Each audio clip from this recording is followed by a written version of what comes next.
اعوذ باللہ من الشیطان الرجیم بسم اللہ الرحمن الرحیم۔ السلام علیکم فٹبالستان کے ناظرین، آپ کا میزبان اسحاق بلوچ حاضر ہے۔ آج ہم بات کریں گے ساحلی شہر کراچی میں گرلز یعنی کہ خواتین فٹ بال سرگرمیوں کے حوالے سے۔ وومن فٹ بال کو کراچی میں تیزی سے پذیرائی ملی ہے۔ کراچی کے اہم تعلیمی ادارہ روز ایجوکیشن سوسائٹی بھی ایک ایسی سوسائٹی ہے جو اس میدان میں فعال کردار ادا کر رہی ہے۔ روز ایجوکیشن کے تحت گزشتہ ہفتے روز گرلز فٹ بال ٹیم کا قیام عمل میں ہے۔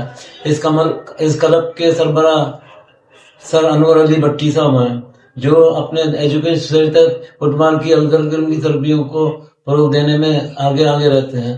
ان کو فٹ بال کی اس حد تک پیار ہے کہ وہ ورلڈ کپ دیکھنے کے لیے قطر بھی گئے تھے۔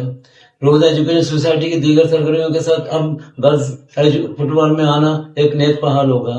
اس کلب کے مینیجر اسپورٹس آرگنائزر حیدری بلوچ کے زرکان بلوچ ہوں گے اور اسیب احمد بلوچ کو ٹیم کا کوچ بنایا گیا۔ یہ ٹیم ابھی فعال ہوئی ہے۔ چلتے ہیں دیکھتے ہیں کہ اس بارے میں زرکان بلوچ ہمیں کیا بتاتے ہیں۔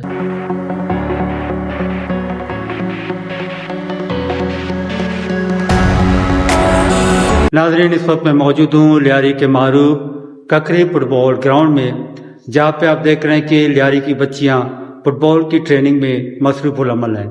ان بچوں کا تعلق لیاری کے معروف تعلیمی ادارے روز ایجوکیشنل سوسائٹی سے، جہاں روز ایجوکیشنل سوسائٹی کی بات آتی ہے تو وہاں معیاری تعلیم کی بات آتی ہے، اور تعلیم کے ساتھ ساتھ روز ایجوکیشنل نے ہمیشہ کوشش کی ہے کہ بچوں کو غیر نصابی سرگرمیوں میں متعارف کیا جائے۔ اس حوالے سے جب ہم فٹ بال کی بات کرتے ہیں تو لیاری کی بات کرتے ہیں، اور جب لیاری کی بات آتی ہے تو فٹ بال کی بات آتی ہے۔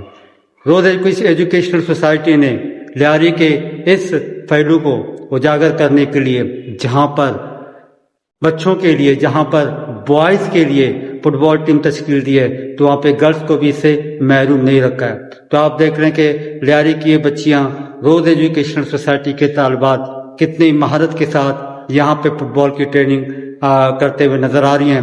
نیشنل بینک کے سابق کوچ اسیب احمد بلوچ کوچنگ میں اپنا کردار ادا کرتے ہیں، اور یقیناً ایک ٹیم ورک کے اس عمل کے پیچھے اور روز ایجوکیشنل سوسائٹی کا یہ کردار یقیناً مثالی ہے کہ لیاری کی گرلز کو، لیاری کی بچیوں کو یہاں پہ فٹ بال میں اپنی صلاحیتوں کو اظہار کرنے کا موقع فراہم کر رہی ہے۔ شکریہ۔